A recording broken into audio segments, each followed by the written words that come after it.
कृष्ण कृष्ण कृष्ण हरि हरि हरि राम राम राम हरि हरि हरे कृष्ण कृष्ण कृष्ण हरि हरि राम राम राम हरि हरि हरे कृष्ण कृष्ण कृष्ण हरि हरि राम राम हरि हरि हरे कृष्ण कृष्ण कृष्ण हरि राम राम राम हरि हरि हरे कृष्ण कृष्ण कृष्ण हरि राम राम हरि हरि हरे कृष्ण कृष्ण कृष्ण हरि राम राम हरि हरि हरे कृष्ण कृष्ण कृष्ण हरि राम राम हरि हरि हरे कृष्ण कृष्ण कृष्ण हरि राम राम हरि हरि हरे कृष्ण कृष्ण कृष्ण हरि राम राम हरि हरि हरे कृष्ण कृष्ण कृष्ण हरि राम राम हरि हरि हरे कृष्ण कृष्ण कृष्ण हरि राम राम हरि हरि हरे कृष्ण कृष्ण कृष्ण हरि राम राम हरि हरि हरे कृष्ण कृष्ण कृष्ण हरि राम राम हरि हरि हरे कृष्ण कृष्ण कृष्ण हरि राम राम हरि हरि हरे कृष्ण कृष्ण कृष्ण हरि राम राम हरि हरि हरे कृष्ण कृष्ण कृष्ण हरि राम राम राम हरि हरि हरे कृष्ण। आगे का जो पार्ट है, एग्जाम्पल्स हैं, वो बड़े प्रोमिनेंट एग्जाम्पल्स हैं और हमने बड़े ध्यान से सुनने हैं, क्योंकि ये हमें लगा कि ये हम पे ही बोला जा रहा है। ये लेक्चर जो है ये वाकई मुझ पे ही मतलब कि निर्धारित था। ये हम हर किसी को ये लगेगा, क्योंकि हम में हर किसी में डिटर्मिनेशन की कमी है। तो अगर आप सब लोग बड़े ध्यान से सुन रहे हैं तो एक बारी हरे कृष्णा लिख लीजिए। हरे कृष्णा कृष्णा कृष्णा हरे हरे हरे राम राम राम हरे हरे। सबने पूरे फोकस होके ये मतलब कि ये सुनना है। तो आगे जो सबसे बड़ा प्रभुपाद जी कहते हैं कि मुझे मतलब कि प्रेरणा मिलती थी, अगर वो मुझे प्रेरणा मिलती थी अगर कि आगे बढ़ने की, तो वो किससे मिलती थी? ध्रुव महाराज से। प्रभुपाद जी की ये मतलब कि कोट भी है, it is our duty to follow the foot steps of Dhruva Maharaj for he was very much determined. क्या कहते हैं प्रभुपाद जी कि अगर मुझे डिटर्मिनेशन की, दृढ़ संकल्प की, फोकस होने की अगर मुझे मतलब कि प्रेरणा मिलती है तो हमें किसे मिलती है? अल्टीमेटली ध्रुव महाराज से। Dhruv Maharaj, we should also be determined to finish our duties in executing devotional service in this life. कहते हैं कि हमें डिटर्मिन होना चाहिए, पूरी तरह फोकस होना चाहिए कि मैंने जो कृष्ण भावना अमृत है ये इसी जन्म में अपना जो कार्य खत्म करना है, कृष्ण भावना अमृत को इसी जन्म में मैंने भगवत धाम को पाना है, क्योंकि यही एक बेस्ट अपॉर्चुनिटी है। ये एक सबसे उत्तम अपॉर्चुनिटी है, क्योंकि मुझे भक्तों का संग मिल गया, मुझे ये पता चल गया कि जीवन का लक्ष्य क्या है, और मुझे ये मतलब कि भगवान ने ऐसे साधन भी मुहैया करा दे कि मैं हरि नाम ले सकता हूं। अगर इस जन्म में मैं मौका चूक गया तो इसके बाद दोबारा ये मौका मतलब कि नहीं मिलेगा, बहुत ज्यादा रेयर है ये मौका, बहुत ज्यादा रेयर है। क्या हमारे क्या कहते हैं प्रभुपाद जी आगे कि we should not wait for another life to finish our job. हमें ये नहीं वेट करना चाहिए कि चलो इस जन्म में थोड़ी बहुत ही भक्ति कर लेते हैं। प्रभु जी भी कह रहे हैं, भगवान भी कह रहे हैं कि ये भक्ति अगले जन्म तक जाएगी, अगले जन्म में फिर इसे आगे कंटिन्यू करेंगे। तो ऐसा नहीं हमारा स्वभाव होना चाहिए। हमें क्या फोकस होना चाहिए कि मैं इसी जन्म में ये जो है ये सारी भक्ति जो है मैंने फिनिश करनी है, इसी जन्म में मैंने बैक टू गॉड हेड वापिस जाना है। तो ध्रुव महाराज की एग्जाम्पल जो प्रभुपाद जी ले रहे हैं वही ध्रुव महाराज के थोड़ा हम मतलब कि अध्ययन करते हैं। चौथे कैंटो का 8वां चैप्टर है ये। ध्रुव महाराज की कहानी अब सब लोग जानते भी होंगे, मैं थोड़ा संक्षेप में बता दूंगा। ध्रुव कौन थे? राजा उतानपाद उनके पिता थे। राजा उतानपाद उनके पिता थे, वो एक राजा थे और राजा उतानपाद की काफी रानियां थी, जिनमें प्रमुख थी सुनीति और सुरुचि। जो सुनीति के एक पुत्र थे ध्रुव, और सुरुचि का भी एक पुत्र था। तो राजा जो था वो सुरुचि से ज्यादा प्यार करता था, तो सुरुचि जो है वो ध्रुव से ईर्ष्या करती थी। सुरुचि ध्रुव से ईर्ष्या करती थी। तो एक दिन ध्रुव अपने पिता की गोद में बैठा हुआ था, तो उसकी जो सौतेली माँ सुरुचि ने उसे गोद से नीचे उतार दिया कि अगर तुझे इस गोद पे बैठना है तुझे मेरी कोख से जन्म लेना पड़ेगा। सुरुचि ने ये कह दिया। ध्रुव महाराज को ये बात बहुत ज्यादा हृदय में लग गई कि किस तरह इसने, मेरी माता ने मेरे को मेरी पिता की गोद से उतार दिया। तो उन्होंने अपनी असली माँ सुनीति से पूछा कि मुझे क्या करना चाहिए, मैं मतलब कि इस स्थिति में मेरी कौन हेल्प करेगा। तो सुनीति ने क्या कहा आगे से कि राजा जो है ना वो अपनी छोटी रानी को ज्यादा प्रेम करते हैं, वो तो मेरी बात भी सुनेंगे, तुम्हारी केवल भगवान विष्णु ही हेल्प कर सकते हैं। भगवान का भजन करने के बाद ही तुम ऐसी स्थिति में पहुंच सकते हो कि जिससे तुम मतलब कि राजा उतानपाद की गोद में बैठ सकते हो। तो जो ध्रुव महाराज है वो 5 साल उनकी उम्र थी उस टाइम पे। कितनी उम्र थी? 5 साल उम्र थी। और वो वहां से घर छोड़कर निकल गए भगवान की खोज में के लिए, कि मैं भगवान को प्राप्त करने के लिए, मतलब कि प्राप्त करूंगा और राजा उत्तानपाद से भी बड़ा राज्य हासिल करूंगा। वो भगवान की खोज के लिए निकल गए। तो रास्ते में उन्हें सबसे पहले कौन मिल गया? नारद मुनि।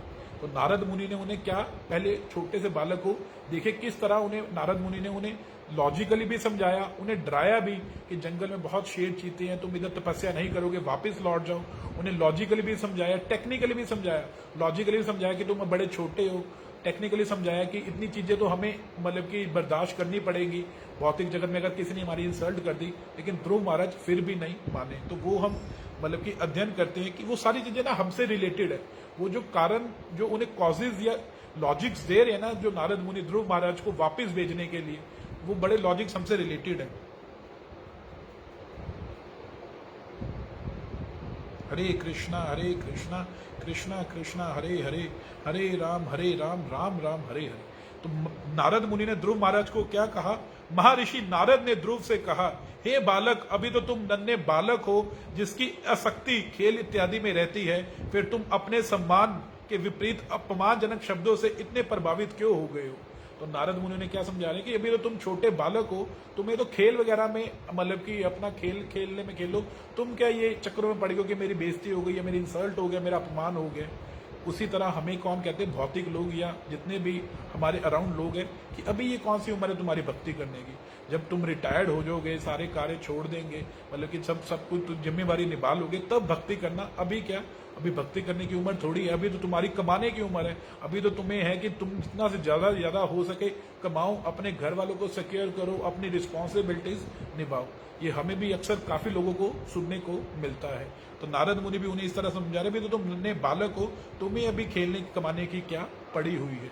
फिर आगे कहते हैं कि हे ध्रुव, यदि तुम समझते हो कि तुम्हारे आत्म सम्मान को ठेस पहुंची है, तो भी तुम्हें असंतुष्ट होने का कोई कारण नहीं है। इस प्रकार का असंतोष माया का ही लक्षण है। प्रत्येक जीवात्मा अपने पूर्व जन्मों के अनुसार नियंत्रित होता है, अर्थात सुख दुख भोगने के लिए नाना प्रकार के जीवन होते हैं। कहते हैं कि अगर तुम्हें लगा भी है कि तुम्हारा अपमान हुआ है, तो ये भी तुम ये सोचो कि मेरे कुछ कर्म ऐसे होंगे कि मेरा अपमान हुआ है।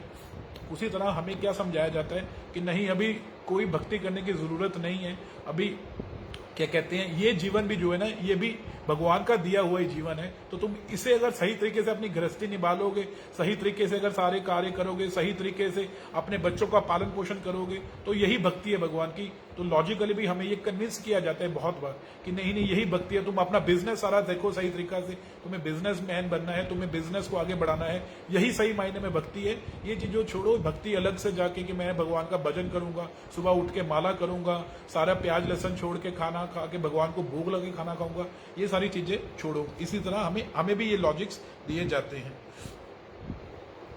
फिर आगे क्या कहते हैं कि भगवान की गति बड़ी विचित्र है। बुद्धिमान मनुष्य को चाहिए कि वह इस गति को स्वीकार करे। अनुकूल जो प्रतिकूल है, उन्हें भगवान की इच्छा के सम्मुख आए और उसे संतुष्ट रहे। फिर हम क्या कहते हैं, जब हम ये लॉजिक देते हैं कि नहीं, अब मैं दुखी नहीं हूं, मुझ पे दुख क्यों आ रहे हैं, उस दुख को दूर करने के लिए मैं भक्ति में करना चाहता हूं। मैं चाहता हूं कि मुझे भी आनंद मिले जीवन में। जब हमें ये लॉजिक सुन लेते हैं किसी से और आगे लॉजिक से देते हैं, तो आगे हमारा मन क्या कहता है कि कोई नहीं, सुख दुख तो आते चलते रहेंगे। लोग भी हमें ये समझाते हैं ये तो हर किसी को लाइफ में ऐसे ही है, किसी को सुख है किसी को दुख है, छोड़ो, ऐसे कोई नहीं होगा कि हमेशा के लिए तुम सुखी हो जाओ। लेकिन वास्तव में भगवान क्या कहते हैं कि अगर तुम मेरे धाम आ जाओगे तो हमेशा के लिए सुखी हो जाओगे। लेकिन जब फिर भी ध्रुव नहीं मानता, तो फिर उसे क्या कहते हैं कि तुम्हारी मां के उपदेश से तुमने जो विधि पालन करने का निश्चय किया है, मेरे विचार से ऐसी तपस्या सामान्य व्यक्ति के लिए संभव नहीं है। भगवान को प्रसन्न कर पाना अत्यंत कठिन है। फिर वो उन्हें नेगेटिवली डिस्करेज करते हैं, उन्हें डिमोटिवेट करते हैं ध्रुव को कि चलो तुम कह रहे हो कि मैंने तपस्या करनी है, तुम्हारे लिए ये तपस्या संभव नहीं है, तुम नहीं ये कर सकते, भगवान को प्रसन्न कर पाना बहुत कठिन है। उसी तरह हमें भी डिस्करेज करता है हमारा मन, छोड़ो, तुम कहाँ पे सुबह उठोगे, बीपी हाई शूट अप हो जाएगा, किन चक्रों में पड़ेगी हो, अपनी सेहत का पहले ध्यान दो। मतलब कि ये तुम्हारे लिए पॉसिबल नहीं है। तुम ठीक है, थोड़ी बहुत ही माला कर लेना, नहा धो के आराम से जब जाओगे एक बारी माथा टेक लेना मंदिर में, वो माथा टेकना ही बहुत सफिशिएंट है, भगवान इससे ही खुश हो जाएंगे। ज्यादा तुम्हें इसमें एफर्ट्स डालने की जरूरत नहीं है। तो हमें भी ऐसे समझाया जाता है। फिर नारद मुनि आगे क्या डराते हैं, पहले तो नेगेटिवली उसे करते हैं, फिर आगे ध्रुव महाराज को डराते हैं। ध्रुव महाराज कहते हैं कि अनेक जन्मों तक इस विधि का पालन करते हुए भी भौतिक कलमश से विरक्त रहकर भी निरंतर समाधि में रखने के बाद भी योगी जो होते हैं इस मार्ग को पार नहीं पा सकते। फिर उन्हें कहते हैं, डराते हैं कि बड़े बड़े लोग निकलते हैं, कोई नहीं, तुम भी ट्राई करके देख लो, कुछ नहीं हो पाएगा तुमसे, हमसे मतलब कि बड़े लोग निकले हैं सारे, देखो उधर के उधर ही रह गए हैं। फिर उन्हें डराते हैं आगे कि वहां पर बड़े शेर पशु पक्षी हैं जंगल में, तुम अकेले बालक क्या करोगे। लेकिन ध्रुव महाराज इतना सब कुछ सुनने के बावजूद भी, किससे, नारद मुनि से स्वयं सुनने के बावजूद, जो भगवान के परम भक्त माने जाते हैं, जिनका हर कोई आदर करता है, नारद मुनि से सुनने के बाद भी क्या कहते हैं कि हे नारद मुनि, अगर आप मुझे डायरेक्शन दे सकते हो ना कि भगवान कहाँ मिलेंगे तो बताओ, नहीं तो अपना रास्ता नापो, मैं तो भगवान की भक्ति करने आया हूं और मैं भगवान को प्राप्त करके ही जाऊंगा। तो नारद मुनि लॉजिकली कन्विंस करते हैं, टेक्निकली कन्विंस करते हैं, उन्हें डराते हैं, उन्हें नेगेटिव करते हैं ध्रुव महाराज को। लेकिन ध्रुव महाराज का दृढ़ निश्चय ऐसा था कि मैंने ये चीज करनी है, मैंने भगवान को प्राप्त करना ही करना है, मैंने भगवान को देखना ही देखना है। फिर वही नारद मुनि जब उसका इतना दृढ़ निश्चय देखते हैं तो वो उसके गुरु बन जाते हैं और फिर उसे क्या डायरेक्शन देते हैं, उसे फिर वो डायरेक्शन देते हैं कि हे हरे कृष्णा कृष्णा कृष्णा हरे हरे, हरे राम राम राम हरे हरे, हरे कृष्णा कृष्णा कृष्णा हरे हरे, हरे राम राम राम हरे हरे। नारद ध्रुव महाराज के शब्दों को सुनकर नारद मुनि उन पर अत्यधिक दयालु हो गए और अहेतु की कृपा दिखाने के उद्देश्य से उन्होंने ये उपदेश दिए कि तुम्हारी माँ सुनीति ने भगवान की भक्ति के पथ का अनुसरण करने के जो उपदेश दिया है वो सबसे उत्तम है और सर्वथा अनुकूल है, अतः तुम्हें भगवान की भक्ति पूरी निष्ठा के साथ दृढ़ पूर्वक निमग्न होकर करनी चाहिए। और वही नारद मुनि जो उन्हें पहले नेगेटिवली मोटिवेट कर रहे थे, उन्हें नेगेटिव कर रहे थे, उन्हें डरा रहे थे, वही उन्हें रास्ता बताते हैं कि हे ध्रुव, ये रास्ता सबसे उत्तम है, यही सर्वश्रेष्ठ है। मैं तुम्हारा पहले टेस्ट ले रहा था कि तुम वाकई भक्ति करने के लिए आए हो कि नहीं आए हो, और जब तुम इस टेस्ट में संपूर्ण हो गए हो, तुम्हारा दृढ़ निश्चय फोकस्ड है, तुम केवल भगवान की तरफ फोकस्ड हो, तो फिर मैं ही तुम्हें भक्ति का डेफिनेशन प्रदान करूंगा। फिर नारद मुनि उन्हें बताते हैं कि हरि नाम लो, तुम यमुना के किनारे मधुवन में जाके बैठ जाओ, और वो वहां पर बैठ के फिर ध्रुव महाराज भक्ति करते हैं दृढ़ फोकस होके।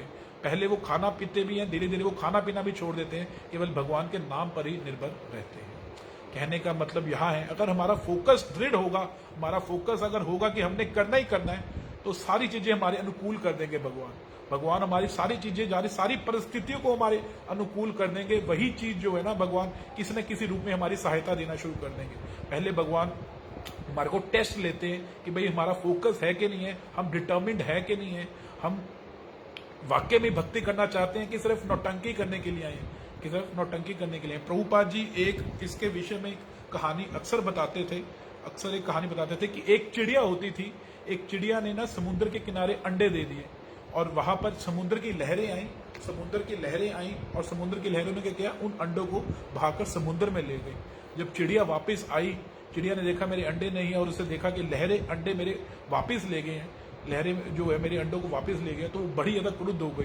तो उसने समुद्र को क्या कहा, उसने चिड़िया ने छोटे से समुद्र को कहा कि मेरे अंडे वापस कर दो, नहीं तो मैं तुम्हें छोड़ूंगी नहीं। तो समुद्र हंसना शुरू हो गया कि तुम चिड़िया छोटी सी जो उड़ती भी बड़ी मुश्किल से हो, जो अपना खाना भी नहीं इकट्ठा कर पा रही, और तुम मुझे इस जैसे विशाल समुद्र को मतलब कि नहीं छोड़ोगी। समुद्र ने हंसना शुरू कर दिया। चिड़िया बड़ी सेल्फ डिटर्मिन्ड थी कि नहीं, मैं अपने अंडे वापस लेके रहूंगी। उसने क्या किया, मैं तुम्हें सारा समुद्र को सुखा दूंगी। उसने क्या किया, अपनी उड़ के गई चोंच में अपना थोड़ा सा पानी भरा, और वो पानी उठा के किनारे पे जहाँ पे सूखा था वहां पे फेंक दिया। उसने कहा कि मैं तुम्हारे को ना इस तरह सारा समुद्र को मैं ऐसे चोंच में भर भर के फेंक दूंगी, और तुम्हारा सारा समुद्र सूख जाएगा। समुद्र हंसना शुरू हो गया, कर लो जो करना है तुमने, तुम चोंच में भर के इतना पानी, तुम्हें अगर करोड़ों जन्म भी लग जाए ना, तब भी तुम मेरे को ये पानी को नहीं सुखा सकते।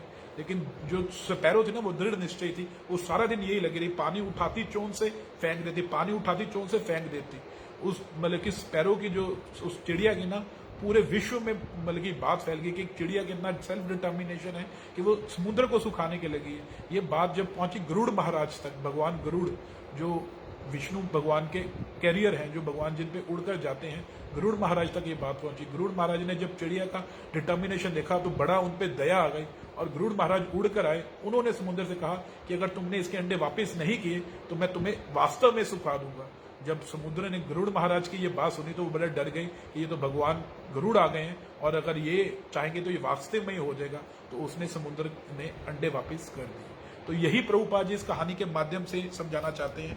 ये 6वें चैप्टर में भगवद गीता के 24वें श्लोक में ये कहानी आती है। 6वें चैप्टर के 24वें श्लोक में प्रभुपाद जी ये कहानी बता रहे हैं कि इस तरह अगर हम सेल्फ डिटर्मिन्ड होंगे, भगवान कहीं ना कहीं से हमारी सहायता करेंगे, क्योंकि भगवान कहते हैं नामे भक्ता प्रणक्षति, कि अर्जुन घोषणा कर दो मेरे भक्त का कभी नाश नहीं हो सकता।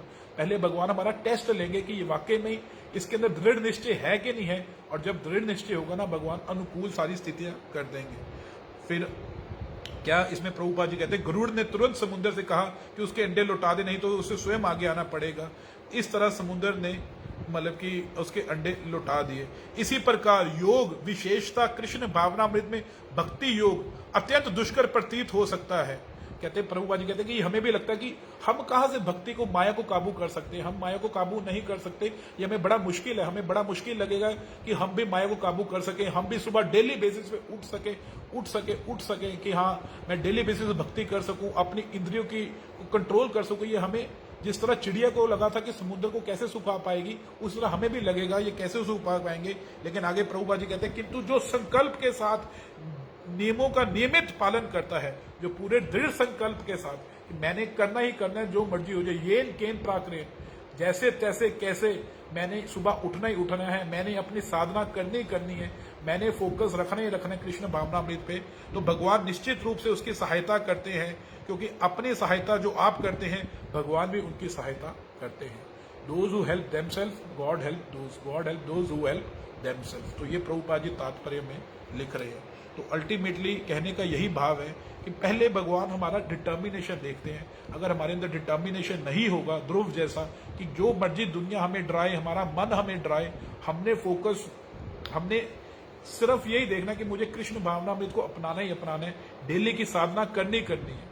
अगर हम डेली की साधना छोड़ देंगे ना, अगर डेली की एक दिन भी हमारी साधना छूट गई, तो हमारा जो विश्वास है ना, वो भगवान का हमारे ऊपर ट्रस्ट खत्म होना शुरू हो जाता है। डेली की साधना करनी बहुत ज्यादा जरूरी है, नहीं तो माया एक दिन ऐसे उड़ा के ले जाएगी कि हमें पता भी नहीं चलेगा। एक भक्त थे, एक महाराज थे, मतलब कि ब्रह्मचारी थे, तो वो उनके पास उनसे एक भक्त ना, जिस तरह ऐसे सेशन लेते थे, भगवत गीता के सेशन लेते थे, तो उनके पास एक दिन भक्त उनके पास गए जिनसे वो सेशन लेते थे। अपने आप कह लीजिए गुरु के पास गए, शिक्षा गुरु के पास गए। तो शिक्षा गुरु क्या कर रहे थे, वो गाय को बांधने के लिए ना हथौड़ा मारते किल में, जमीन में एक खूंटा गाड़ रहे थे।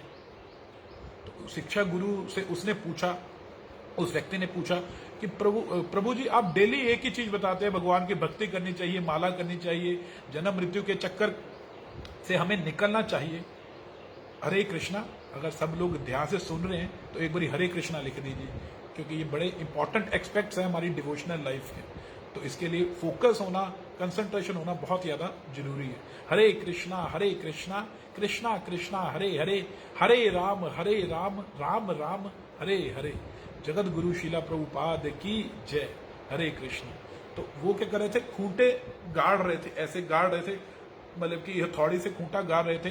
तो वो एक व्यक्ति जो उनके पास गया, कहता कि आप डेली एक ही चीज सुनाते रहते हो, ये चीज तो मुझे पता लग गई है, तो मुझे अब डेली आने की जरूरत है, मैं तो अब घर बैठ के माला कर लिया करूंगा।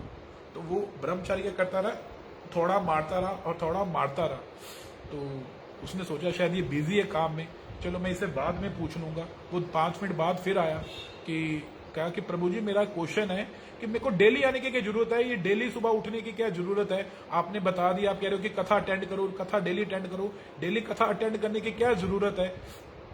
मैं वही चीजें बार बार रिपीट करते जा रहे हो। वो फिर भी व्यक्ति हथौड़ा मारता रहा। उसने कुछ नहीं जवाब दिया, उस ब्रह्मचारी ने कुछ जवाब नहीं दिया। उसने पूछा प्रभु जी तीसरी बार, प्रभु जी मैं कुछ क्वेश्चन पूछ रहा हूँ, उसका उत्तर चाहिए मुझे, मेरे डाउट्स क्लियर होने चाहिए। वो व्यक्ति फिर भी थोड़ा मारता रहा। चौथी बार उसने कहा कि प्रभु जी, थोड़ा उसने तहश में आके बोला कि प्रभु जी मैं कुछ निवेदन कर रहा हूँ, मेरा आपसे निवेदन है कि मेरा ये हल कीजिए कि मेरे को बार बार क्यों इसे सुनने की जरूरत है, बार बार कथा पे आने की क्यों जरूरत है, जब आप सेम चीजें रिपीट करते जा रहे हो। तो आगे से ब्रह्मचारी ने कहा कि यही उत्तर तो मैं तुम्हें कब से दे रहा हूँ, उसने कहा कहाँ पे दे रहे हो? उसने कहा ये जो मैं हथौड़ा मार रहा हूँ उसका यही उत्तर, उसका यही है। मैं हथौड़ा क्यों मार रहा हूँ कि अगर मैं एक बार हथौड़ा मारूं तो क्या होगा? कहता कि मैं किस लिए मारूं? कहता गैया को बांधने के लिए आप हथौड़ा मार रहे हैं। कहते कि अगर मैं एक बार हथौड़ा मारूंगा तो सिर्फ क्या होगा? कहता कि वो ज्यादा देर अंदर खुबेगा नहीं, तो गैया उसे उखाड़ के ले जाएगी।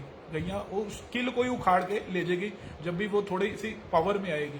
तो उसने कहा यही तो ये उत्तर है कि मैं इसे थोड़ा मारता जा रहा हूं, मारता जा रहा हूं। ये पूरी तरह जो किल है ना, ये पूरी तरह डीप चला जाए जमीन के, कि चाहकर भी जो गैया है ना इसे उखाड़ ना सके, गैया इसे उखाड़ ना सके और ये उसके पूरी तरह अंदर धस जाए जमीन के। तो कहते हैं यही उत्तर है कि डेली बेसिस पे सुनने से एक हथौड़ा हमारे लगता रहता है हमारे अंदर, और ये जो सारी बातें हैं ना हमारे हृदय में उतर जाती हैं। अगर हम सिर्फ इसे आज सुन लिया, कल नहीं सुना, आज साधना कर ली, कल नहीं साधना की, तो एक दिन माया रूपी गैया आएगी और तुम्हारी सारी साधना को उड़ा के ले जाएगी, तुम्हें अपने साथ उड़ा के ले जाएगी और तुम्हें पता भी नहीं लगेगा कि कब तुम्हारी साधना 16 से 0 हो गई। तो साधना डेली करनी बहुत ज्यादा इंपॉर्टेंट है। साधना डेली करेंगे तो बहुत बड़ा इंपैक्ट लाती है। हमारा क्या हाल होता है कि जिस दिन हम सुनते हैं, जैसे आज सुन लिया डिटर्मिनेशन बारे, कल तक तो बहुत डिटर्मिन्ड रहेंगे, नहीं जी मैंने करनी है, ये करनी है। चौथे दिन फिर आके डिटर्मिनेशन खत्म होना शुरू हो जाता है। ये हमें सेल्फ फोकस होना ही पड़ेगा। अगर किसी व्यक्ति को डायबिटीज हो गई है, आप उसे नहीं रोक सकते। कितनी देर आप उसे मीठा छुपा लोगे, मीठा घर पे नहीं लाओगे, वो अल्टीमेटली जहां पे उसे मौका मिलेगा वो मतलब कि मार लेगा। शादी पे जाएगा, मीठा सबसे पहले खाएगा। ये उस व्यक्ति को ही मतलब कि क्या डॉक्टर क्या कहते हैं कि ये तुम्हें ही समझना पड़ेगा कि मीठा तुम्हारे लिए जहर है। कोई तुम्हें नहीं समझा सकता, ये तुम्हें ही समझना पड़ेगा मीठा तुम्हारे लिए जहर है। और जब तुम समझोगे उसके बाद सही मायने में तुम्हारी क्योर हो पाएगी, उसे सही मायने में तुम्हारा इलाज हो पाएगा, सही मायने में ये दवाई काम करने पाएगी। इसलिए हमें कोई बार बार समझाना जरूरी है, वो भी मोटिवेशन जरूरी है एक्सटर्नल, लेकिन हमें इंटरनली सेल्फ फोकस होना पड़ेगा, अन्यथा नहीं तो ये जीवन भी हमारा वेस्ट हो जाएगा। अब एक एग्जांपल है, अगर मैं आपको सपोज करें एक महीने के लिए दो ऑप्शन है। एक महीने के लिए मैं आपको 1 रुपया दे रहा हूं अभी, जो अगले दिन डबल हो जाएगा, फिर उसे अगले दिन डबल होगा। जैसे आज 1 दिया, कल 2 रुपये हो जाएंगे, परसों 4 रुपये हो जाएंगे। और एक साइड में आपको दे रहा हूं कि आप मुझसे सीधा कैश पकड़िए 1 लाख, चलो 1 लाख भी छोड़िए 10 लाख, 10 लाख भी छोड़े 1 करोड़, अरे या 1 करोड़ भी छोड़े 10 करोड़ रुपया मैं आपको कैश दे रहा हूं एक साइड पे, एक मतलब कि महीने के लिए, और एक साइड में मैं आपको 1 रुपया दे रहा हूं जो अगले दिन डबल हो जाएगा। तो आप किसे सोचेंगे कि कौन सी ज्यादा बड़ी रकम है? ये तो 1-1 रुपया करके तो कब जाके पता नहीं कुछ बनेगा। 1 रुपया फिर 2 रुपये, 2 के 4 होंगे, 4 के 8 होंगे, 8 के 16 होंगे, कब तक ये चलेगा? लेकिन अगर 10 करोड़ कैश मिल जाए हमें सीधा, वो तो सारी उम्र हमारे साथ चलता रहेगा। अब थोड़ी मैथमेटिकल कैलकुलेशन देखते हैं। अगर एक साइड आपके पास है 10 करोड़ रुपया और एक साइड 1 रुपया है, तो 5वें दिन उसकी वैल्यू क्या होगी? 5वें दिन क्या होगा? 5वें दिन वो जो 1 रुपया हमारे पास है, हरे कृष्णा कृष्णा, 5वें दिन जो 1 रुपये है उसकी वैल्यू 16 रुपये हमारे पास होगी, लेकिन एक साइड आपके पास पड़ा है 10 करोड़ रुपये। 5वें दिन एक साइड जो 1 रुपया लिया था उसकी वैल्यू हो गई 16 रुपये, 1 फिर 2, 2 4 4 8 8 16, और वो उसकी वैल्यू 10 करोड़ की 10 करोड़ रही। 10वें दिन क्या होगा? 10वें दिन जो हो जाएगा वो हो जाएंगे 512 रुपये, लेकिन उधर 10 करोड़ का 10 करोड़ रहा। 10वें दिन भी उसकी वैल्यू सिर्फ 512 रुपये हुई, लेकिन वो उसकी वैल्यू कितनी रही? 10 करोड़ का 10 करोड़ रहा। फिर 20वें दिन इसकी वैल्यू हो जाएगी 5,24,000 रुपये, 5,24,000 रुपये, वो 10 करोड़ का 10 करोड़ रहा। 20वें दिन जाके भी हमें लगेगा कि हम घाटे में रहे, हमने 1 रुपया ले लिया उसके, लेकिन वो 10 करोड़ का 10 करोड़ रहा। लेकिन 31वें दिन वो रकम पता कितनी बन जाएगी? 107 करोड़ रुपए, 107 करोड़ रुपए, और वो 10 करोड़ का 10 करोड़ रहा। तो इससे हमें क्या देखने को मिलता है कि अगर हम अपनी तपस्या डेली बेसिस पे बढ़ाते रहेंगे, वो बहुत ज्यादा एक लॉन्ग टर्म के बाद ना आके इतने ज्यादा इंपैक्ट डालेगी हमारे हृदय में कि हम पूरी तरह भक्त बन जाएंगे। लेकिन अगर एक बारी 10 करोड़ रुपया ले लिया, एक दिन तो 64 माला कर ली, एक दिन तो 16, सारा दिन भगवान का भजन कर लिया, फिर 4 दिन कुछ किया ही नहीं, वो रकम धीरे धीरे खत्म होनी शुरू हो जाएगी, वो डिमिनिश होनी शुरू हो जाएगी। तो रेगुलरली अगर हम अपनी डिवोशंस बढ़ाते रहेंगे निरंतर डेली बेसिस पे, तो वो एक दिन जाके इतना इंपैक्ट लाएगी कि हमारा जो जीवन है वो पूरी तरह बदल जाएगा। जितने भी जो भक्त लोग होते हैं वो यही चीज करते हैं, वो बस उनके और वो कोई एक्टिविटी एक्स्ट्रा नहीं करते कि वो कोई अलग से कोई माला का जाप कर रहे हैं, कोई अलग से गायत्री मंत्र पढ़ रहे हैं या अलग से कोई ऐसा मंत्र पढ़ रहे हैं, वो भी यही हरे कृष्ण महामंत्र का जाप कर रहे हैं। उनमें और हमें क्या फर्क होता है? वो डेली बेसिस पे करते हैं, निरंतर करते हैं, इन अनमोटिवेटेड करते हैं, अनइंटरप्टेड करते हैं। वो आसपास की चीजों से प्रभावित नहीं होते कि आज चलो जी नींद अलार्म नहीं बजा, चलो सोए रह गए। फिर क्योंकि आप कभी भी देखिए, अगर आपकी उठने की इच्छा है ना, तो कृष्ण आपको उसी उठा देंगे 5 बजे। भगवान आपको किसी न किसी रूप में अपने 5 बजे उठा देंगे। कई बार अलार्म नहीं भी बजा तो भी व्यक्ति उठ जाता है अपने आप। हमारे अंदर इच्छा होनी चाहिए उठने की, नहीं तो कितनी बार आप हो जो कि स्नूज स्नूज स्नूज स्नूज दबा दबा के फिर वही पूरी मतलब कि अलार्म 10 अलार्म बजते हैं, उसके बाद भी नहीं उठ पाते। तो ये हमारे अंदर इच्छा होनी चाहिए कि हमने उठना है, तो भगवान व्यवस्था कर देंगे। कृष्ण अपॉर्चुनिटीज क्रिएट करते हैं जिससे भगवान अगर हमें फोर्स कर देंगे कि नहीं जी तुम धक्के से प्यार करवाएंगे, तो वो प्यार नहीं रहता। फोर्समेंट से कोई प्यार नहीं रहता। प्यार होता है हृदय से, प्यार होता है अपने आप प्यार होता है। तो भगवान भी हमारे हृदय से हमें प्यार चाहते हैं। वो ये नहीं चाहते कि फोर्स करो। अगर हम अपनी बीवी से डंडा पकड़ के या पति से नहीं जी तुम मुझे प्यार नहीं करते, प्यार करो प्यार करो प्यार करो, वो प्यार के एक्शन तो कर देगा कि हाँ खाना ले लेगा, लेकिन आपको कभी ना यही लगता ही रहेगा कि यार ये तो तुमने खाना भी लिया, सब कुछ लिया, लेकिन प्यार नहीं झलक रहा, प्यार नहीं दिख रहा। तो प्यार जो होता है वो बाय नेचर होता है। उसी तरह अगर हमारा सेल्फ इंटरेस्ट है, हमारा फोकस है, तो कृष्ण हमें अपॉर्चुनिटीज जुटा देंगे जिससे हम सही मायने में भक्ति कर पाएंगे। और अगर हमारी यही है कि ना उठें, तो फिर कृष्ण ऐसी अपॉर्चुनिटीज जता देंगे कि हम वास्तव में उठ नहीं पाएंगे। हमें क्या हो जाएगा कि नहीं जी प्रभु जी मैंने सैर भी तो करनी है, सुबह अपनी फिजिकल बॉडी का भी तो ध्यान देना है। तो ये यथामम प्रपद्यन्ते तांसा तब बजाम्यते हैं। हम कहते हैं ना कि हमारे घर वाले बदल नहीं रहे प्रभु जी, हम बहुत समझाते हैं, या मेरे बच्चे चाहते हैं, मैं चाहती हूँ कि मेरे बच्चे भक्त बने, किस तरह ऐसा बताइए प्रभु जी। विद्यापूरन प्रभु जी से पूछते हैं, कांति प्रभु जी से पूछते हैं, यशोमती माता जी से पूछते हैं, श्रीनिकेत प्रभु जी से पूछते हैं, जाके इतने इतने भक्तों से पूछते हैं, इंद्रनुज प्रभु जी से पूछते हैं कि हमारे बच्चे भक्त बने, किस तरह ऐसी युक्ति समझाइए। तो प्रभु सबका यही एक आंसर होता है कि तुम उनके सामने भक्ति ना छोड़ो, तुम उनके सामने भक्ति करो। तुम अगर उनके सामने कभी भी ये प्रेजेंट ना होने दो कि मतलब की भक्ति को छोड़ना भी है, तो बच्चे वही सीखते। अगर हमने एक बारी भी छोड़ दी भक्ति उनके सामने ना, तो वो यही कहेंगे उस दिन आपने भी तो छोड़ी थी। वो एक दो हमने छोड़ी ना, उस चीज को पकड़ लेंगे। वो 10 दिन जो हमने भक्ति की है, हफ्ते में 7-6 दिन भक्ति की है ना, उसे नहीं देखेंगे, वो नेगेटिव चीज को पकड़ लेंगे कि तुमने एक दिन छोड़ी थी, और वो एक्सक्यूज बना देंगे। आप उन्हें कहोगे भक्ति करो, आपने भी तो उस दिन भक्ति नहीं की थी, आपने भी तो उस दिन भक्ति नहीं की थी। हमारी अक्सर लाइफ में भी यही होता है कि लोग पॉजिटिव चीजों को छोड़ देते हैं, नेगेटिव चीजों को पकड़ लेते हैं। धोती साधु की धोती में थोड़ा सा छेद भी हो ना, वो व्यक्ति ऐसे बढ़ा चढ़ाएगा चाहे खुद नंगा हो व्यक्ति, लेकिन साधु की धोती में थोड़ा सा छेद भी होगा, वो चीज मतलब कि वो देखेगा।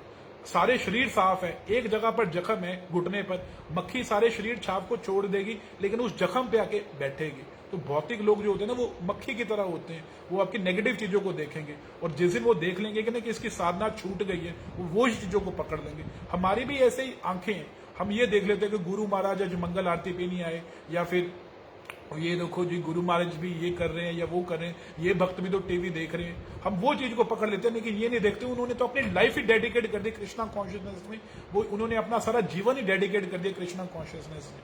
तो हम वो चीज पकड़ लेते हैं। इसी कारण जो होते हैं ना हमारे साइड वाले या हमारे आसपास वाले, वो चीज पकड़ लेते हैं। तो एक दिन भी भक्ति नहीं छोड़नी, ऐसा हमने करना है। अगर आपकी छोड़ने की इच्छा है ना, तो भगवान अपने आप ऐसी अपॉर्चुनिटीज जता देंगे कि वाकई वो सब कुछ छूट जाएगा। तो हमें फोकस रहना है, अपना गोल एक रखना है। गोल एक रखने का मतलब ये नहीं है कि बाकी रिस्पॉन्सिबिलिटी से हम भागे।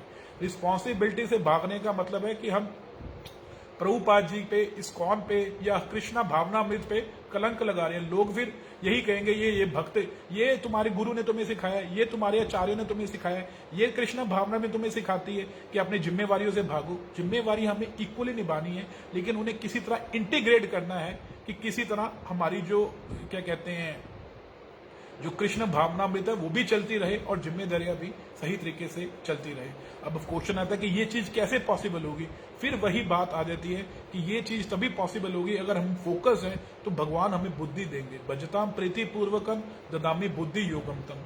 अक्सर किसी से क्वेश्चन कहो ना, प्रभु जी वो भक्त भी तो कर ही रहे, वो भी तो गृहस्थी है, तो वो आगे से 2 लॉजिक्स देते हैं। बाकी प्रभु जी उसके जीवन में तो कोई प्रॉब्लम ही नहीं है, उसका जीवन तो सही चल रहा है, प्रॉब्लम तो हमारे जीवन में ही है। तो फिर इसका मतलब ये है कि अगर वो भक्ति कर रहा है तो कोई प्रॉब्लम्स नहीं है, इसका मतलब भगवान उसकी प्रॉब्लम्स को दूर कर रहे हैं, उसकी प्रॉब्लम नहीं है जीवन में, तो वो सही भक्ति कर पा रहे हैं। तो अगर हम भी भक्ति करेंगे तो हमारी भी प्रॉब्लम्स दूर हो जाएंगे।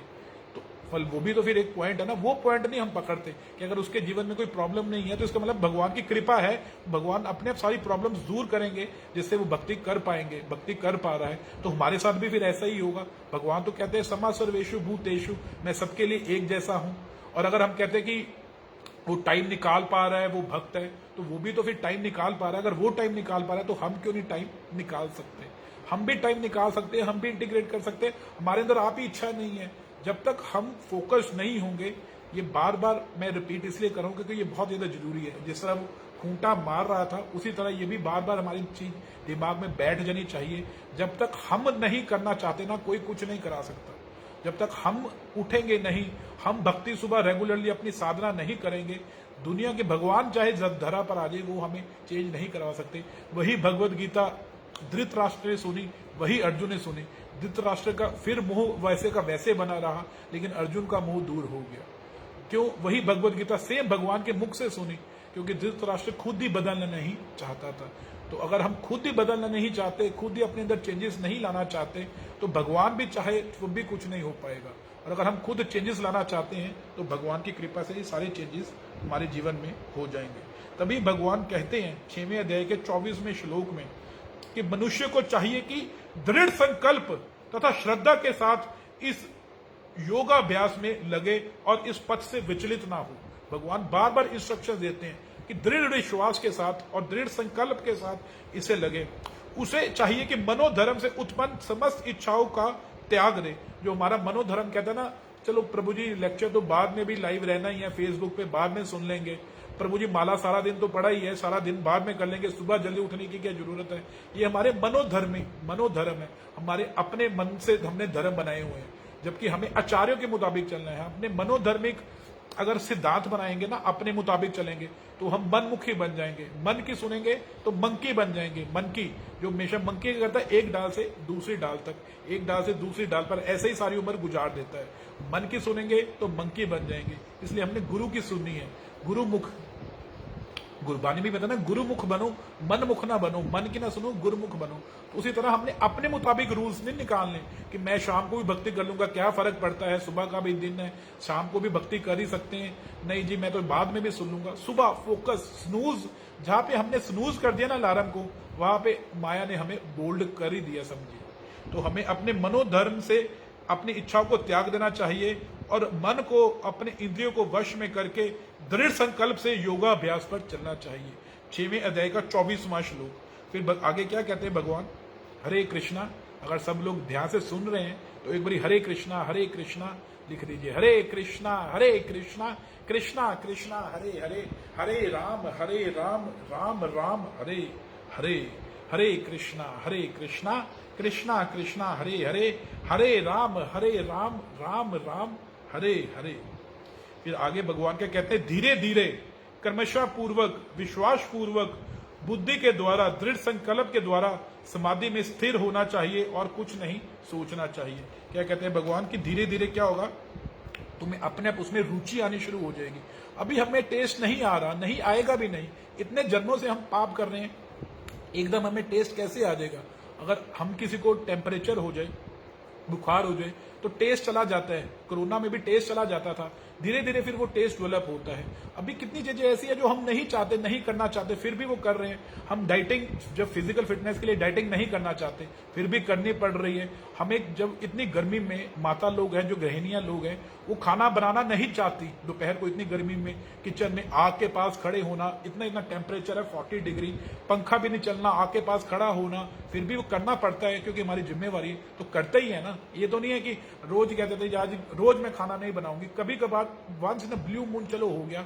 लेकिन अगर रोज ही गृहिणी कह दे कि मैं तो खाना नहीं बनाऊंगी, मुझसे नहीं खाना बनता, इतनी गर्मी है, मुझसे नहीं खाना बनता, इतनी गर्मी है, तो वो क्या होगा? उस घर में क्लैशेस होने शुरू हो जाएंगे और वो घर टूट जाएगा। हम सारी उम्र यही डेली बेसिस पे ऐसी कितनी चीजें हैं जो हम नहीं चाहते करना, फिर भी करते हैं। तो भक्ति में हम क्या करते हैं कि नहीं जी मेरा टेस्ट नहीं आ रहा तो मैं इसे छोड़ देता हूं। नहीं, धीरे धीरे टेस्ट डेवलप होगा। भगवान क्या कह रहे हैं, धीरे धीरे कर्मशः विश्वास पूर्वक बुद्धि के द्वारा समाधि में स्थित होना चाहिए और धीरे धीरे उसका विकास होना शुरू हो जाएगा। धीरे धीरे अपने आप टेस्ट आना शुरू हो जाएगा। एकदम टेस्ट नहीं, अगर नहीं भी टेस्ट आ रहा करो, चांटिंग नहीं हो रही काउंटिंग करो, मगर करना जरूर है। ये नहीं है कि बीच में छोड़ देना, छोड़ेंगे सारा स्टेमिना डाउन हो जाएगा, सारा विश्वास खत्म हो जाएगा, वो जीरो पे बैक टू स्क्वायर वन आ जाएंगे। तो वही जो हमने देखा कि 10 करोड़ पे एक दिन तो ले लिया, एक दिन तो 64 माला कर ली, 16 माला कर ली, उसके बाद उठे ही नहीं 4 दिन, तो वो इतनी वैल्यू नहीं करेगा जितना अगर डेली बेसिस पे 1-1 रुपया इकट्ठा करते जाएंगे। वो 31 दिनों में 107 करोड़ रुपया बन गया था। उसी तरह डेली बेसिस पे करते जाएंगे, भगवान फिर ऐसी स्थिति बना देंगे कि वाकई हमारी भक्ति सही तरीके से हो पाएगी। तो इसकी ये तो था कि डिटर्मिनेशन पर उनकी जो है वो फोकस भी उनका एक ही रहता है। वो ज्यादा ना इन चक्करों में नहीं पड़ते जो डिवोटीज होते हैं कि मैं इधर भी हाथ पैर प्रॉपर्टी डीलिंग में भी काम कर लूं, हर जगह हाथ पैर मार लूं, अपने मतलब कि क्या कहते हैं ये हॉबी क्लासेस भी ले लूं, ये भी ले लूं, वो भी ले लूं। हमें थोड़ा सा अपनी लाइफ में ये सारी चीजें कम करना पड़ेगा। भगवान क्या कहते हैं गीता में कि जिनकी बुद्धि बहुशाखा होती है, बहुत ज्यादा कार्यों में जो फंसे होते हैं ना, वो फिर एक दृढ़ नहीं हो पाते, दृढ़ संकल्प नहीं हो पाते। तो हमें थोड़ी बहुत ही अपनी एक्टिविटीज कम करनी पड़ेंगी। ये नहीं है कि मैं अपने दिन रात सुबह 11 बजे 9 बजे से लेकर रात को 12 बजे तक बिजनेस में बैठा रहूं, मैं 2-2 घंटे टीवी भी देख लूं, कहीं ना कहीं से तो एक्टिविटीज कम करनी पड़ेगी। जब आप एयरप्लेन में ट्रेवल करते हैं और 14 किलो लगेज अलाउड होता है या 20 किलो, तो आप सारा सामान तो नहीं भर के ले जाते ना, आपको लिमिटेड चीजों को ही लेके जाना पड़ता है, क्योंकि लिमिटेशन है एक। हाँ, ये नहीं कहते कि हाँ जी मैं घर में सारा कुछ ही घर का ले जाऊं। हम होटल में जाते हैं किसी में, कुछ जरूरी सामान ही लेके जाते हैं, कुछ जरूरी सामान ही लेके जाते हैं। ये नहीं सारा घर उठा के ले जाते हैं। अगर सारा घर उठा के ले जाओ, इसी कारण तो क्लेश होते हैं। जो क्या कहते हैं कि अगर क्या कहती है लेडीज क्या होती है, सारा कुछ उठा लेती है, तो जेंट्स लोग कहते हैं कि तुमने तो सारा घर ही इकट्ठा करके ले गए, उधर क्या करना, उधर से चीजें मिल जाएंगी। उसी तरह जब हम सफर करते हैं तो कुछ लिमिटेड चीजें लेके जाते हैं, क्योंकि हमारी लिमिटेशन है। हमें ऊपर उससे ज्यादा फाइन पड़ेगा या उसके ऊपर ले जाना अलाउ नहीं करेंगे एरोप्लेन वाले। उसी तरह हमें अपने जीवन में भी ना एक्टिविटीज को लिमिटेड करना है। ये नहीं है कि हर जगह पे हाथ पैर डाले हुए हैं, किट्टियां पार्टियां भी चली जा रही हैं जी, 1 घंटा दिन में उसके लिए भी निकालना है, मुझे 1.5 घंटा टीवी भी देखना है, फिर मुझे जिम भी जाना है, मैंने ट्यूशन भी ली हुई, हॉबी क्लासेस भी ली हुई है, वो भी जाना है। तो फिर भक्ति में टाइम नहीं निकल पाएगा। थोड़ा बहुत अपने आप को सिंपल लाइफ करनी पड़ेगी। Simple living, high thinking. Simple living का ये मतलब नहीं कि अपनी रिस्पॉन्सिबिलिटीज छोड़ देनी, रिस्पॉन्सिबिलिटीज उतनी ही निभानी जैसे निभा रहे हैं, लेकिन सिर्फ सिंप्लीफाई अपनी लाइफ को। ज्यादा अगर कॉम्प्लेक्स लाइफ हो जाएगी, अगर आप कहोगे जी बाकी दुकान वाले भी मार्केट में 12-12 बजे तक दुकानें खोल रहे हैं, कंपटीशन का जमाना है, अगर वो खाई में जाएंगे, हमें थोड़ी खाई में गिरना है। पैसे की वैल्यू इतनी नहीं है जितनी उसकी एप्लीकेशन की है। पैसा आपके जीवन में यूज हो रहा है कि नहीं हो रहा, उसकी ज्यादा वैल्यू यूटिलिटी की। कितने लोग ऐसे हैं, पैसा पड़ा हुआ है, अकाउंटों में पड़ा हुआ है, कोठी में रह रहे हैं, 10-10 मरले कोठी में, लेकिन ना बच्चे हैं पास में, ना कोई सेवा करने वाला है, ना कोई पूछने वाला है, बस एक कोठी के एक कमरे में रहते जा रहे हैं। कितने लोग ऐसे हैं जो क्या कहते हैं बड़ी बड़ी कारें लेके रखी हुई हैं, लेकिन अंदर से बैठ के कारों में ना कोई परिवार है उनके साथ जहाँ पे कारों को एंजॉय कर सके। हस्बैंड वाइफ के सारा दिन क्लैशेस होते रहते, वो कार का यूज ही नहीं कर पा रहे। अब यही कोरोना काल में सारी कारें धरी की धरी रह गई वहां पर, ना हम बाहर निकल सके ना कुछ। अब जिसके पास चाहे स्विफ्ट है या जिसके पास मर्सिडीज है, एक ही समान था, चाहे उसकी स्विफ्ट है या मर्सिडीज है या फिर मारुति 800 है, एक ही समान था। उसी तरह वो चीज यूज कर पाएंगे तो ही उसकी वैल्यू है। उसी तरह इतना ज्यादा इकट्ठा करने को अगर हम यूज कर पाएंगे, आनंद हमारे जीवन में आ पाएगा, हमारा जीवन की दिशा बदल देगी, हमारे जीवन की दशा बदलेगी, तो ही वो जीवन की वैल्यू। जितना नहीं तो हम जितना मर्जी अपने आप को सिक्योर करते जाएं, अगर हम यूज ही ना कर पाए, डॉक्टर ही मना कर दे कि खा नहीं सकते, पी नहीं सकते, तो वो क्या करेंगे साधन, वो क्या रिसोर्सेज करेंगे। इस कारण हमें थोड़ी सी एक्टिविटीज को अपना स्ट्रीमलाइन करना पड़ेगा। थोड़ा सा बुद्धि वापरिए, देखिए किस तरह आप अपनी एक्टिविटीज को स्ट्रीमलाइन कर सकते हैं, ऑटोमेशन करके किसी तरह कि मेरे भक्ति करने का, डेली सत्संग करने का, भक्तों से मिलने का, अपनी 16 माला कंप्लीट करने का, भगवत गीता अध्ययन करने का डेली बेसिस पे मुझे टाइम मिले। इस तरह अपनी लाइफ को चेंज कीजिए। आप दुनिया के लिए जितना मर्जी करते जाइए, अगर आपके 3 बच्चे हैं, 2 बच्चे हैं, दोनों के लिए इक्वल कीजिए, सब कुछ इक्वल, जायदाद भी इक्वल बांटिए, सब कुछ इक्वल कीजिए, लेकिन फिर भी दोनों को शिकायत, एक ना एक को शिकायत रहेगी कि आपने इक्वल नहीं किया, आप उससे ज्यादा प्यार करते, मुझसे प्यार नहीं करते। अगर आपके हस्बैंड है, उसके लिए आप जितना मर्जी करते रहिए, स्पाउसेज हैं, ये वाइफ्स हैं, जितना मर्जी करते रहिए, फिर भी वाइफ्स को शिकायत रहेगी आप मुझे प्यार नहीं करते, आप अपनी मदर को ज्यादा प्यार करते हो, बैलेंस नहीं बना के रखते, आप मॉम बॉय हो, ये हो, या हस्बैंड को शिकायत रहेगी कि भाई तुमसे मैनेज नहीं हो रहा, जॉब भी तुम कर रही हो, या तुम्हें घर खाना मुझे टाइम से नहीं मिलता। हर किसी ना किसी को शिकायत रहेगी रहेगी। हर किसी ने जितना मर्जी हम इधर अपना करते जाए करते जाए करते जाए, भौतिक जगत में कोई सेटिस्फाई नहीं होगा, क्योंकि ये जगत ही दुख हाल्य में। भगवान ने बढ़िया बढ़िया पेड़ पौधे बनाए, बढ़िया पहाड़ बनाए, बढ़िया सब कुछ बनाया, समुद्र बनाया, इतने बढ़िया बढ़िया सीनिक ब्यूटी बनाई, लेकिन उसके बाद एक ऊपर पट्टी टांग दी, दुख हाल्य। ये दुखों का घर है। इस दुखों के घर में कोई भी सेटिस्फाई नहीं हो सकता, संतुष्ट हो ही नहीं सकता, जितना मर्जी हम इकट्ठा कर लें।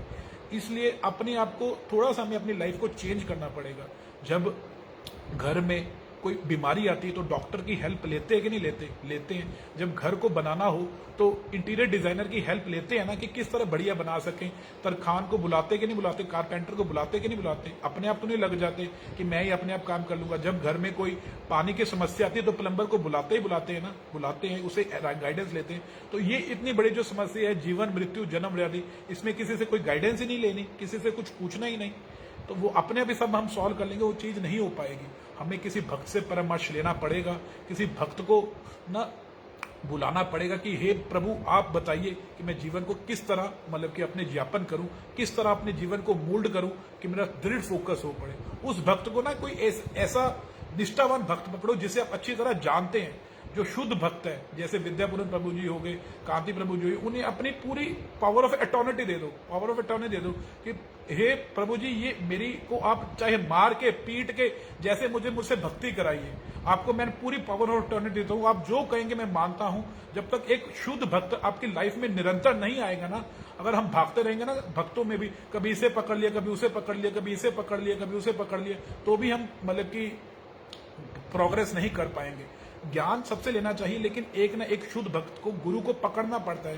तभी भगवान अर्जुन को भी गीता में ये कहते हैं कि तद विधि परिपातेन परिप्रश्न सेव्या, तुम गुरु के पास जाके इस ज्ञान को लेने की कोशिश करो। तो एक ना भक्त को पकड़ लो जो इजीली अप्रोचेबल है, उसे कहो कि प्रभु जी आपने मुझे, मैं अगर ना भी उठूं तो आपकी जिम्मेवारी, आपने मुझे उठाना, चाहे मुझे मार के उठाओ, चाहे डांट के उठाओ, चाहे पीट के उठाओ, मेरी रिस्पॉन्सिबिलिटी ये है कि आपका कहना मैं मानूंगा। अब विद्यापूरन प्रभु जी कितने लोगों को, हमको बहुत कितनी बड़ी डांटते भी है, लेकिन वो डांटते भी किस लिए? हमारे उद्धार के लिए, हमारे मतलब कि बेनिफिट के लिए, हमारे बेटरमेंट के लिए। तो प्रभुपाद जी अपने शिष्यों को कितनी बड़ी डांटते थे कि यू रास्कल्स, रास्कल्स तक वर्ड यूज करते थे कि तुम्हें ये नहीं पता कैसे करना चाहिए। लेकिन उनके जो शिष्य बड़े खुश होते थे कि गुरु मुझे स्नेह करता है तभी डांटता है। हम ऐसे किसी को पकड़ सकते हैं, ऐसे किसी को बोल सकते हैं? नहीं बोल सकते। कोई अपनेपन से ही व्यक्ति को बोल सकते हैं। इसीलिए ये थोड़े चेंजेस लाइए जीवन में, अपने जीवन को थोड़ा सिंप्लीफाई करना पड़ेगा। बहुत ज्यादा अगर हमारी लाइफ कॉम्प्लेक्स हो गई है कि रातों को नींद नहीं आ रही, हमेशा टेंशन लगी हुई है, उसे छोड़ दीजिए। अपने आप हम किसके लिए भाग रहे हैं? हमें पैसा नहीं चाहिए, हमें शुभ लाभ चाहिए। वो पैसा चाहिए जो हम भोग सके। हम भोगने की जो शक्ति है ना, या भोगने की प्रवृत्ति है, वो हमारे सुख दुख से अपने आप मिलेगी। कितनी बड़ी हमारे घर में डिब्बा आता है, हम रसगुल्ला नहीं खाते, मेड वो डिब्बा खा लेती है, तो अल्टीमेटली वो भोगा किसने? मेड ने भोगा। रसगुल्ला आना इतना इंपॉर्टेंट नहीं है, रसगुल्ला खाना इंपॉर्टेंट है।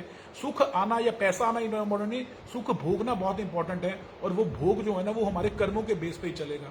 और भगवान कहते हैं कि सर्व धर्माने परित्यज्य माम एकम शरण व्रज, अगर तुम मेरी शरण में आ जाओगे, मैं तुम्हारे सारे पापों का उद्धार कर दूंगा। और अगर पापों का नाश हो गया, अपने आप जीवन सुखमय हो जाएगा, अपने आप जीवन में से दुख चला जाएगा। तो सारा ये चीजें कब होंगी? जब हम सेल्फ फोकस्ड है, सेल्फ डिटर्मिन्ड है, एक ही इच्छा है। क्या ये रूप गोस्वामी भी यही लिखते हैं। अब बस आखिरी श्लोक है, उसके बाद हम ये खत्म करेंगे। रूप गोस्वामी भी क्या लिखते हैं कि हरे कृष्णा कृष्णा कृष्णा हरे हरे, हरे राम राम राम हरे हरे। कृष्ण भक्त रस भाविता मति, अगर तुम्हें कृष्ण भक्ति की जो मति है ना, अगर तुम्हें कोई कृष्ण भावना अमृत में लगा रहा है, कृत्यम यदि कुतोपि लभते, अगर कहीं से भी तुम्हें ये बिजनेस मिल रहा है, जैसे तुम्हें कृष्ण भावनामृत खरीदने का मौका मिल रहा है, जैसे तुम्हें कृष्ण भावनामृत होने का मौका मिल रहा है, तो वो उसी क्षण ले लो, उसी क्षण ले लो। उसका मूल्य क्या है? तत्रा लौल्यम अपि मूल्यम एकम जन्म कोटि सुकृति न लभ्यते। अगर तुम करोड़ों जन्म की तुम्हारी सुकृतियां भी होंगी ना, करोड़ों जन्म की, तो भी तुम्हें कृष्ण भावनामृत नहीं मिलेगी। अगर तुम्हें कृष्ण भावनामृत कोई मिल रही है ना कहीं से, उसे उसी टाइम ले लो, लेकिन उसे लेने का मूल्य क्या है, कॉस्ट क्या है, ततरा लौल्यम, तुम्हारे अंदर तीव्र इच्छा होनी चाहिए, तुम्हारे अंदर इच्छा होनी चाहिए कि मैं कृष्ण भक्त बनना चाहता हूं। ये इच्छा अगर हो रही होगी ना, अपने आप तुम्हें कृष्ण भावनामृत मिल जाएगी। कहते हैं कि जितने मर्जी जप तप साधन कर लो, जितने मर्जी दान पुण्य कर लो, जन्म कोटि सुकृति न लभते, अगर इतने जन्म तप जितना मर्जी कर लो, उसके बाद भी कृष्ण भावनामृत नहीं मिलेगी। बल्कि तुम्हें लगेगा कि तुम्हें मिल गया, लेकिन वास्तव में तुम भक्त नहीं बनोगे। वो कब भक्त बनोगे, तत्रा लौल्यम एक मूल्यम एकम, अगर तुम्हारे अंदर लौल्यम होगा, तुम्हारे अंदर दृढ़ निश्चय होगी, लालच होगा कि मैंने कृष्ण भावना अमृत बनना है। तो हमारे शास्त्र अल्टीमेटली क्या कहते हैं, अल्टीमेटली सारी गीता क्या कहती है कि गुरु न सस्यत सजुनो न सस्यत, कि तुम्हें गुरु बनने का भी हक नहीं है, स्वजन तुम्हें रिलेटिव्स बनने का भी हक नहीं है, पिता न सस्यत सज्जननी न सस्यत, तुम्हें पिता बनने का भी हक नहीं है, तुम्हें माता बनने का भी हक नहीं है, देव न तस्यत या पति न सस्यत, तुम्हें देवी देवता बनने तक का भी हक नहीं है, तुम इंद्र भी नहीं बन सकते, अगर और तुम पति भी नहीं बन सकते। क्यों, कब नहीं बन सकते, ना मोचयाद या संपूत्य मृत्यु, अगर तुम अपने ऊपर जो डिपेंडेंट है, जैसे अगर तुम पिता नहीं बन सकते, अगर तुम अपने बच्चों को, तुम गुरु नहीं बन सकते, अपने ऊपर शिष्य को जो तुम्हारे ऊपर शरणागत है, उनको तुम जन्म मृत्यु के चक्कर से नहीं निकाल सकते। तो उनको जन्म मृत्यु के चक्कर से निकालने के लिए पहले हम खुद तो इतने एलिजिबल हो, और वो तभी हो पाएगा अगर हम सेल्फ फोकस होंगे, सेल्फ डिटर्मिन्ड होंगे, वो एक तभी ये सारी चीज पॉसिबल हो पाएगी, नहीं तो ये पॉसिबल नहीं हो पाएगी। हमारा गोल सिर्फ एक ही होना चाहिए, हमारा गोल एक ही होना चाहिए कि बस मुझे कृष्ण भावना अमृत बनना है। वो एक गाना आता ना कि फूंक दे खुद को ज्वाला ज्वाला, खुद फूंक दे खुद को ज्वाला ज्वाला, बिना खुद जले ना हो उजाला, कि खुद को ना ज्वाला ज्वाला करके थोड़ा थोड़ा करके फूंक दे, क्योंकि जब तक हम खुद नहीं जलेंगे ना, तब तक उजाला जीवन में नहीं आएगा। इसलिए जब तक हम खुद कुछ नहीं करेंगे, खुद एफर्ट्स नहीं डालेंगे, खुद फोकस नहीं होंगे, तब तक हमारे जीवन में भगवान भी आ जाएंगे, तब भी भक्ति नहीं आएगी और हमारे जीवन का जो है वो दशा नहीं बदलेगी। तो इसलिए सेल्फ फोकस होना बहुत ज्यादा जरूरी है। जब हम सेल्फ फोकस होंगे, एक ही निर्धारित लक्ष्य हमारा एक ही होगा, कृष्ण भावना अमृत मुझे प्राप्त करना है, फिर अपने अपना सारी चीजें सॉल्व हो जाएंगी, सारी प्रॉब्लम सॉल्व हो जाएंगी, क्योंकि भगवान हमारी हेल्प करेंगे। और भगवान भी हमेशा यही कहते हैं, तस्मात् सर्वेषु कालेषु, हर समय पर मन मना भद भक्तो मध्या जी मान मस्करू माम वेश्यसी सत्यम ते मतलब कि हमेशा डेली बेसिस पे सारे धर्माने परित्यज्य, सारे धर्मों को छोड़ दो, सब कुछ छोड़ दो, माम एकम शरणमच, केवल मेरी शरण में आ जाओ, मतलब कि सारी चीजें को छोड़ दो, केवल मेरी शरण में आ जाओ। इसी तरह सारी चीजों से अपनी इंटेलिजेंस हटा के केवल इस पे अपना गोल बना लो कि मैंने कृष्ण भक्त बनना है। लाइफ इतनी ज्यादा ब्लिसफुल हो जाएगी कि आप सोच भी नहीं सकते, लाइफ एक उत्सव के समान हो जाएगी। अभी जो हम लगे हुए ना अपनी लाइफ को ठीक करने, ये करने की मैं बढ़िया जी लूं, बढ़िया एंजॉय कर लूं, ये कोई एंजॉयमेंट नहीं है। जो भक्त की जीवन है ना, अगर आप उसका जीवन देख लेंगे ना, आप कहेंगे कि वाकई जीवन तो ही भक्त जी रहे हैं। जीते जी भी आनंद है, मरने के बाद भी सदगति है, और इधर जीते जी भी दुखी हैं और मरने के बाद भी अधोगति होगी। तो जितना हो सके अपने आप को सेल्फ फोकस करना है, अपने आप को सेल्फ डिटर्मिन्ड करना है, अपने आप को भगवान की सेवा में लगाना है, भक्त बनने का प्रयास करो, क्योंकि यही जो है सबसे उत्तम रास्ता है, यही सबसे उत्तम रास्ता है जिससे हम भगवान को प्राप्त मतलब कि कर सकते हैं और अपना जीवन सही कर सकते हैं। तो आप सब भक्तों से प्रार्थना है कि आप भी मेरे लिए प्रार्थना कीजिए कि मेरे अंदर भी डिटर्मिनेशन आए, भक्तों को सर्व करने का, भगवान को सर्व करने का अंदर से ही इच्छा जागृत हो सही मायने में, कि मैं जेन्युइनली प्रोग्रेस कर सकूं इस भक्ति के रास्ते पर। उसके लिए आप सबको का आशीर्वाद से कार्य कर सकते हैं, अपनी पर्सनल कैपेसिटी से ये नहीं हो पाएगा। तो सब एक बारी हरे कृष्णा लिखकर अपना आशीर्वाद दे दीजिए। और अब हमने छोड़नी नहीं साधना। और एक पॉइंट मैं और कहना चाहता हूँ कि जो हम ये सुनते हैं ना, इसे कहीं ना कहीं पे नोट डाउन कर लिया करो। ये नोट डाउन करके इसे डेली पढ़ेंगे ना, तो ही ये हमारे दिमाग के अंदर जाएगी। अब वो हमेशा चीज याद रखिए कि किल ठोक रहे थे प्रभु जी, कहते हैं कि यही उत्तर है। इसे कहीं ना कहीं पे नोट किया करो, कॉपी पेन से ले लो, चाहे मोबाइल पे साथ साथ नोट कर लिया करो। इसे कहीं पे नोट करके उसे डेली बेसिस पे पढ़ेंगे, तभी ये हमारे हृदय के अंदर जाएगी, अन्यथा ये हमारे हृदय के अंदर नहीं जाएगी। और हम इस कान से सुनेंगे, इस कान से निकाल देंगे। जितना हम सुनते हैं उसका 50% हम मतलब कि याद रख पाते हैं उस दिन, और 10 दिनों बाद वो सब कुछ चीजें भूल जाती हैं। तो सारी चीजों को कहीं पे नोट डाउन कर लिया करो। ये नोट डाउन करेंगे तो ही हमें मतलब कि आगे प्रोग्रेस कर पाएंगे। और क्रक्स भी आता है, अगर आप मतलब कि क्रक्स भी चाहते हैं अपने मोबाइल पे, तो आप मुझे व्हाट्सएप कर सकते हैं। हम एक ग्रुप में आपको डाल देंगे जहाँ पे आपको क्रक्स मतलब कि डेली कुछ भक्तों ने सेवा ली हुई है, वो क्रक्स आपको मतलब कि मिल जाया करेगा। वो क्रक्स को भी कहीं एक सेपरेट जगह पे स्टोर कर लिया करो, क्योंकि उस ग्रुप में बाकी मैसेजेस भी आते हैं। उस क्रक्स को भी स्टोर करके डेली बेसिस पे पढ़ते रहेंगे तो वो बहुत ज्यादा आपकी हेल्प करेगा। हमें थोड़ी सिस्टमेटिक वे में स्टडी करनी है, ऐसे नहीं कि सुबह आए 1 घंटा चले गए, पता नहीं क्योंकि ये जो चल रहा है बड़ा क्रूशियल टाइम चल रहा है, पता नहीं ये कब भगवान सुविधा बंद कर दे हमें, कब ये चीज जो हम अभी कर पा रहे हैं भगवत गीता डिस्कस, ये कब भगवान वापस ले ले सेवा, भगवान कुछ भी करने में स्वतंत्र है। तो अभी जो चल रहा है बड़ा क्रूशियल टाइम चल रहा है, तो बड़ी सिस्टमेटिकली इसे हमने अप्रोच करना है। तो इसे कोशिश करने की इसे याद रख सके और सही तरीके से इसे मतलब कि इम्प्लीमेंट भी कर सके।